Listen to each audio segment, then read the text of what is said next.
Hardee's to the Hardee's Hotline, your connection to Hope Valley. I am Cammie, the Hooked Hardee. And today we have a very special guest for you. He is one of our favorite people here on the podcast. He plays a bad guy, yes, but we know better in real life. Please say hello again to Mr. Mark Brandon. Hey, Mark. Hi, how you doing? Good to see you, Sarah. Good to see you, Cammie. Always a pleasure. I feel like rather than any kind of show busy thing, it's just I feel like I'm just visiting friends. It's a wonderful feeling. Thank you. Oh, Oh, well, the feeling is that means so mutual. much. Uh, Well, first of all, it's Christmas in July, and you just had a Christmas movie re-air on the Hallmark Channel. Miss Christmas Comes yeah. to Town. I watched it myself. Good, good. Yeah, working with I was telling you, working with Barbara Niven is such a treat because I don't feel with her. I don't feel like I act. I just feel like I just sit down and listen, and it's a wonderful thing because she comes from that same school of just, being attentive. We talked about our philosophies and are very, very similar. We come from a Meisner kind of a standpoint. We like to see things just develop out of thin air. I mean, we have the general context of what we're Sure. doing, but the thing I love about Barbara and the thing I like to maintain myself is being open to all kinds of possibilities because you never know what's going to come out. And I've done stuff in the past where I look at it and I kick myself because I could see myself sitting on impulses. Mm. I hate it when I do Oh, that. yeah, absolutely. And all it is fear. It's just fearing the unknown. But if you look at it like a roller coaster ride, and you're throwing your arms up during the scary parts, well, you'll make out okay.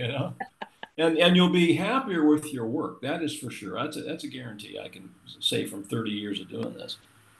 Yeah. So with Miss Christmas Comes to Town, how many Mhm. movies does that make for the Hallmark Channel?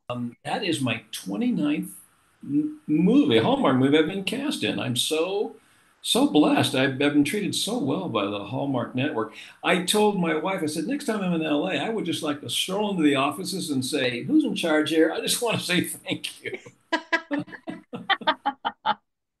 Yeah. Well, you've got one of those faces. You can be somebody's dad or you can be the doctor or the executive. You just fit in any of them. Isn't that funny? You said that because I was in an interview, I think not long ago.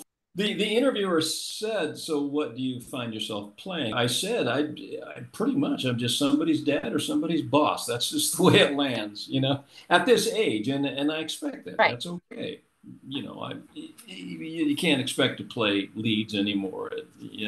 When you're a senior actor, you're like I say, you just end up being a boss, or a dad. Well, that's what I loved about Miss Christmas is that you really got a much larger role and you were able to really delve into a lot more personal aspects of Thank your you. character. Yeah, thanks for saying that, Sarah. I was really thrilled that I just wasn't, griping about, a real estate deal not going down or anything like that. I was actually, I had a history. The fact that we had a history and I was trying to chase her around the country and put it together was a Yeah. real delight. Remember when she asked the contest and I was the one who came up with the answer? Yes. Yes. And I walked The up and I Christmas walked up the trivia. stage. Yeah, I walked That up was to the so cute. stage That was so and cool. gave her the roses. Yeah. And the next scene is she's back in her dressing room, and I walk in and we talked about how come you haven't written and all that sort of thing. And you know what? It's like we were so in tune with each other. Barbara and I were just so open and honest that I honestly and genuinely felt hurt that she turned me down. Aw. Yeah, and I don't know what to say about that. It's just you get so caught up in the reality of it that Hmm. it hurt my heart to just say goodbye. It was And interesting. Well, and I that's what made the performance so beautiful. You know? Yeah, well, thank you. well that I felt like that movie and those two characters and their storyline, it was very realistic. It was something that I think people can see in themselves, even if they haven't been through that, like thinking about regrets they've had in their life and like, am I going to, you know, years down the road be at a situation where I'm faced with these decisions I've made and trying to decide if I Yes. make a different choice or if Yeah, I get a and I'm chance to make it. greatly. Yeah, exactly. And regret and unrequited love are two very powerful things, you know. Yeah. And unrequited love kind of just goes right inside my heart and out the other side. You know, it's yeah, it's quite piercing. And it really, and Yes. even the director said that he noticed we had a good chemistry. And I thought that was a great compliment coming from the director. Oh, yeah. Yes. Yeah, Jason Well, Bourne, great guy. let's talk about a very different kind of chemistry and a different kind of piercing. I am, of course, referring to your time on One Calls the Heart as Governor Bixby Balfour, because this guy is the exact opposite of James. Yes. Isn't that true? That is true. Yeah, you know, being all officious and friendly on the outside, but on the inside, he's swinging deals. You know, Right. right there in the back office. Like, sure, why Yeah. not? There's a piece of action here. Let's do it. Shaking hands Right. and kissing babies, and then go to a back room and look what happens. Yeah, absolutely, the whole thing. Yeah. Oh, well, Mark, can you tell us a little bit about like your auditioning process? How much did you know about what your character was going to be when you first were auditioning and as you were preparing for the Yeah. role?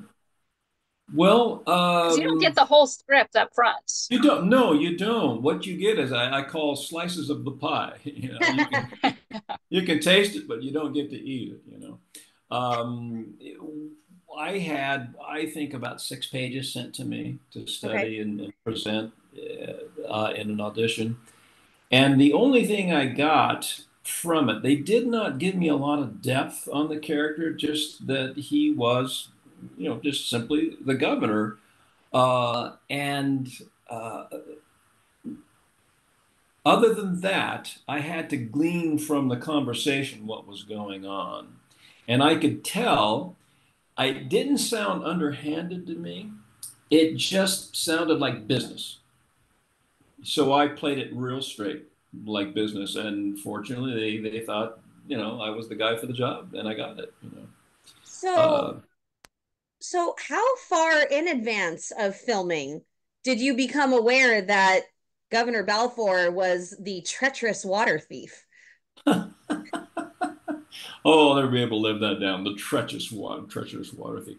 Um, well, when I finally when the producers offered it to me, I was able to say, yeah, totally, I'm on board. Let's do this. And the minute the deal memo signed between the agent and the producers, then boom, you know, you get the script emailed to you. And I had 2 episodes mailed to me at once, and Okay. I saw the Okay. whole thing. I could, you know, Okay. after you read, you know, 2 episodes, then you go, oh wow, so he's a little bit underhanded there. And I thought, typical politician. Right. Well, I know when we were talking to Eric Gow, who played your associate Edwin, you know, his character developed over time. So when he got his part, he was just a A guest at the guest. resort, you know, and so then he developed into your assistant and then he developed into quite the suspicious character. What do you think happened to him after he left and drove away? You know, I was kind of hoping that he would have some redemptive quality, like or reinvent himself as maybe a senator or something. And I thought he would come back as a, you know, someone in Congress or in Parliament. Nope, he's unredeemable. Yeah, he said no. I thought that would be great. I think it would be a good twist, you know, that to see him trying to make his way back into the good graces of the town and them having a difficult time accepting him, you know, like, excuse me, I don't talk to snakes, you know. That sounds like something that Bill would say, Jack Yeah, Wagner. that does sound like something Bill would say. And Henry Gowan would, you know, cold shoulder him out of town. So Yeah. So speaking of Edwin, how do you Mhm. think Bix, because I remember you saying, call me Bix. Just call me Vic. Well, you got a good memory because that was just a quick throwaway line when we left the office. Oh no, I love it. That I love that line. That's why I remembered it. So how Yeah, do you think he reacted to losing Edwin to Lucas of all people as an aide or an assistant? we would have been absolutely livid. Oh, so Yeah. you think he went the full gamut? He was livid. I was going to ask you, have either of you had that hearty experience where you come out to the set up in British Columbia? No, we haven't. What a Have you dream that ever? would be. Oh yeah, have you ever? I mean, I see posts from other people that are they're just keeping their fingers crossed and they're dying that they get in, and it feels like a lottery. It, It yeah, is. That's what it yeah. basically is. But I've never been able to even afford to do that. And Sarah's closer. She's in Washington, so she could possibly do it. But the Sure. time constraints, The and she's a timing school constraints, and it's teacher, so always during the school year when I'm teaching, and just Oh, lots that's of tough. Yeah, factors, lots of different factors. But that's tough. maybe someday. I would at least also like they sometimes in the off season will still do tours of the set mhm. separate from that. So Mhm. that would be a Yeah, close second. Maybe I could do that someday too. that'd be nice. One Yeah. day, girls trip. Yeah, wouldn't that be fun? Well, I've noticed that everybody just goes goo goo crazy, over these hearty reunions, and because I've seen clips and everybody's having a good time. It's a love fest. The cast love the fans for their support, and the fans love the actors for their warmth and engagement, and not there's no haughty attitude. It's really quite a lovely reunion. I've enjoyed seeing various clips. Yeah, that's why they call it the family reunion instead of a convention or something like that. Yeah, yeah, for sure. I know you said that a lot of this is just conjecture what a character might have thought about something. Sure. There was so much conspiracy this year after your episodes. We came back, we had a full-blown mystery all year. There were conspiracies. There was who shot Lucas. There was who is slandering Lucas's big government plans. What do you think your character would have thought about all of this conspiracy coming out of him leaving office and You all of know his what? conspiracies? Staying still, it's conjecture, but I think a very logical supposition would be he was out for revenge, and he was going to ruin. So he was part of it, part of the slander, you think? Or would have been, Oh, or big would have time! been. Because think of it, he embarrassed him on national radio by Mhm. exposing him. So I don't think anything was beyond the governor He very to. well could have been. Yeah. Oh yeah, I think it was a huge. Yeah, yeah. He was behind the retributions. I mean, that first shot of Lucas in the rain on election night, and the lights come up on his face, the headlights, and he says, "What are you doing here?" I went, "Mark shot Chris." I was so certain that it was either Montague or Balfour. I'm like, one of them shot him. We found out something really, really interesting at the end of the season for season 11. We found out that Jeanette was behind Casimir Shaw and that she was doing all of those things in his name, including rum running. So, That's a great story. Yeah, that's yeah, great. great Right. story. So, our question for you is, was Shaw already rum running under Bixby? Was Bixby turning a blind eye, and was You Shaw know what? getting away with all of that? Something that big coming through his territory would have had to come to his attention. So I bet he did turn a blind eye for a little piece of the action. I mean, that's one thing that when we still don't know that Jeanette is Shaw, she says you can negotiate a cut. Think of all the good you can do with that kind of money. And Lucas says, "No, I'm an honest man. I'm not going to do any of that." And so yeah, when she said that, I went, "Oh, I bet Balfour was, yeah, I bet he was turning a blind eye." Oh yeah. If I came back on the show, it would be somebody definitely in her pocket.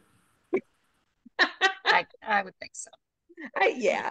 Okay, yeah. That was my character, of course. Because you were involved in the mystery of the show, and even though you weren't physically there in season 11, you were constantly coming up. Isn't So that interesting? Yeah, really, there was an implied contribution Suspicion. or Yeah. participation. Yeah. yeah. So we just have a fun little mystery teen beat for you. So these Yes. are Okay. rapid fire, and this is for you personally, not for Balfour. Yes. Okay. So allow me to get into my mystery interviewer mode. Fire away, Sarah. Okay, here we go. Ah, yes, the deerstalker cat. Got my deer She stalker. always Okay. guns Yes, it when we talk the about the game's afoot. mystery. Yeah. Anytime we're talking about mysteries, this comes on. Okay. Oh, very nice. Good. Okay. So if you were to think about your own preferences for mysteries, Hmm. would you prefer a contemporary or a period mystery piece? I still Reading love or period. movies or anything? Yeah, I love period because you get the element of mystery in both, whether it's contemporary or historical. But the fact is, being such a nut about history, Yes, I appreciate that dimension. definitely. That kind of answers the next question. If you think about it, they're both kind of a piece of history. In different ways. Perry Mason, or Sherlock Holmes. Oh, Sherlock Holmes. Yeah, I thought so. Come on, forget about If it. you could choose, would you rather play a murderer or the detective? Boy, interesting. Did you say murderer? Mm-hmm. I'd say criminal, yes. Murderer, no. I'd rather play the Hmm. detective if I were left with that choice. But if you could be a cat burglar or something, you might go with that. That'd be fun. Playing bad guys is almost cathartic. It's a part of you that you don't normally express, and it almost feels healthy to express it. Right. Yeah. Right. Yeah. Okay, so with your period piece mystery, what's your favorite setting? Are you more of the mansion kind of guy, like Clue or something like that? Or are you more of a forest kind of person? What would be your favorite setting? I don't. Compare if you just say forest and mansion, I'd go with mansion. Okay. But if you said all of London, I would go with that one. That would Ah, be my Ooh, top. Yeah, like nice. a typical Sherlock Holmes remark is the game's afoot, and you don't know where he's going to go. right. Yeah, yeah, I'm a big fan of Sir Arthur Conan Doyle. Huh, Did you I wonder what your answer is to the next question. Huh. Agatha what? Christie or Sir Arthur Conan Doyle? Oh, Conan Doyle for sure. I read an interesting article. His character for Sherlock Holmes was an actual person that he based it on, and his name was Dr. Bell, not Graham Bell, but a medical physician in turn of the century England, and they met Oh, on a train. And Bell said, "Oh, I see you're from the such and such." I'll just say maybe you're from Cork region or something. And mm-hmm. Sir Arthur Conan Doyle said, "Well, how did you know?" He said, "It's that red clay on your shoes. It's only specific to that area." And that it so impressed Sir Arthur Conan Doyle that Yeah. he created the Sherlock Holmes uh, what deductive reasoning detective. Mhm. Cool. It Wow. came out of that meeting. It came from a train ride, meeting a physician. Of course you would know that. Yeah. Yeah, of course. Yeah. Don't get me started. Our history buff over here. Absolutely. Yeah. I think this mystery teen beat is a bit of a moot point now, Sarah. Well, I, I'm still very interested to know the next one. Oh Oh, I yeah, am very please. interested to hear this one. Yes. Okay, go Okay. ahead. All right. So, if you were portraying a detective, okay? If you were the detective and you could cast your own mystery, who would be your victim, who would play your murderer, and who would play your Watson? Wow. Boy, that's Anybody. It a doesn't have to be Hallmark actors. Yeah, it doesn't have to be Hallmark. no. It can be, but it doesn't Yeah, have to be. the victim, eh? You know what? I think for the criminal, the murderer, whatever role you give him, I think Ben Wilkinson is your guy. Yes. Wilkinson, yeah, Ben loves to play bad guys. He plays a lot of them. That's his kind of He's his so niche. good at it. Yeah. He told me like, where I my niche is politicians and executives. His is bad guys, and not low life bad guys, but like No. white collar bad guys. Mm-hmm. Yeah. Yeah. So I think Ben would be perfect for that. For the victim, I don't know. I'll have to get back to you on that one. But I think for Dr. Watson, I would, since it would be somebody you share the screen with a lot, Uh-huh. it would have to be somebody that I respect and deem quite brilliant, and given the chance, the opportunity, and that would definitely be Christoph Waltz. I think he's the most brilliant male actor on the planet right now. Wow, that is high praise. That is very high yeah. praise. I think the most brilliant female is Kate Blanchett, and I think the most brilliant male is Christoph Waltz. He just I can't say enough good about that guy. He just fascinates me. Well, now I need to do some deep dive research. Well, did you see Inglorious Bastards, the World War II movie? No, I heard about it, but I didn't see it. Yeah, he rose to prominence because he played this really nasty SS officer. And instead of playing a villain, he was this lively, charming guy. And it was just so against what you're used to that you can't take your eyes off of him. He creates more tension because of his friendliness. Mm-hmm. You don't know when the shoe's going to drop, and it's it's stunning. It's brilliant. And I thought, was this a choice or is this his personality? And I saw him in another movie, and sure enough, he had that quirky, friendly personality going for him in the other movie, is when he played a bounty hunter. Oh. And I just couldn't take my eyes off of him. I mean, he's one of those guys that he's going to steal the scene every time he walks in. And I think Johnny Depp has that capacity to just steal everyone's thunder. Yeah, he does. I would have a tough time with him in a scene. I'd probably have a great time, but I'd know that he's taking all the oxygen in the room. Up the game. You'd have to up your game. Yeah. So have you thought of anybody for your victim yet? Well, you know something? If it's just a victim and there's not that much character interaction, I think I would leave that to producers to cast because there's so many talented people out there. If they've got talent, if they got some skills, and they've got some background, give it to them. Yeah. Cool. That's very kind. Yeah, that's a very kind. Yeah. So anyway.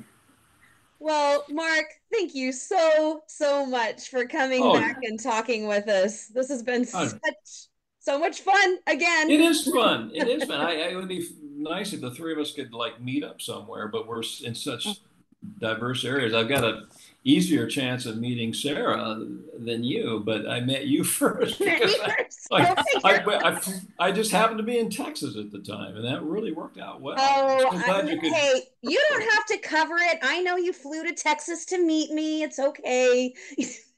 Oh, the truth's out now. Yeah. We won't tell anybody. Yeah. Okay. Instead of remembering the Alamo, I remembered Cammie Townsend Clements, Oh, Hearties, we hope that you had just as much fun as we did, because obviously we love talking to this guy. Yeah, I hope I'm looking forward to getting cast in something soon so we can have something to talk about. Let's talk about something else. Yes. Awesome. let's talk about number 30. When that comes out, that we'll have to celebrate. Absolutely. We will have a big party. So, Hearties, you heard it here. We're coming back. We're coming back, and we are going to Mark, we're going to link all of your IMDb pages and everything too, so everyone can check out which 29 movies they have seen of yours. Thank you, so Sarah. they can get all ready for whatever that 30th is going to be sometime soon in the future. Yeah, it feels like an anniversary or something. I'm so looking forward to it. I'm as excited as a kid at Christmas. I really am, dying for that 30th movie because that's quite a milestone, I think. It's a That'll huge be really exciting. milestone. Sorry, I'll make that my goal. I'm going to make that my goal, is to go back and see all 29 of those before 30th comes out. Oh, so that's nice of you. Because But I've probably seen most, but you I'm sure probably I've missed have. a few. I don't doubt you've seen them already, and you'll just go, oh yeah, seen it, been there, done that. Okay. Oh, Mark's Hallmark history. It's gonna be fun. Yes, check it out at imdb.com. You can see it all there, plus other That'll details. be awesome. Yeah. All right. Well, Bye, thanks, kiddo. Hercules. Bye, Great Mark. seeing you, Kevin. Thank you so much. Sarah. Always, you're very welcome. Anytime. Anytime we have an excuse, let's get together. Absolutely. We'll make one if we don't have one. Oh, good stuff.